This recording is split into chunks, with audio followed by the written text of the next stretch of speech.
আপনার সন্তানকে ব্যারিস্টার বানান, আপনার সন্তানকে ডাক্তার বানান, আপনার সন্তানকে ইঞ্জিনিয়ার বানান, কোনো বাধা নাই। ইঞ্জিনিয়ার বানানোর পূর্বে আপনার সন্তানকে কোরআনের তালিম দেন, আপনার সন্তানকে দ্বীনের জ্ঞান আপনার সন্তানের ভিতরে উপবিষ্ট করে তারপর আপনার সন্তানকে পুলিশ বানান।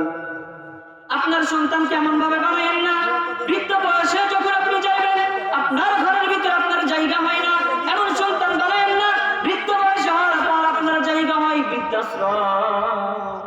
এমন সন্তান আপনি বানায়েন না যে সন্তান আপনার গায়ে হাত তুলতে দ্বিধাবোধ করে না।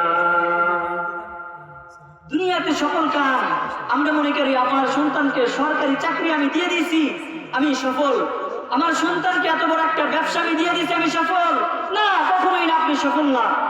আপনার সন্তানকে যদি কোরআনের তালকিন, কোরআনের ইলম যদি আপনার সন্তানের ভিতরে আপনি উপবিষ্ট করতে না পারেন, আপনার সন্তানকে না পারেন, পশ্চিমকালে আপনি সফল হবেন না।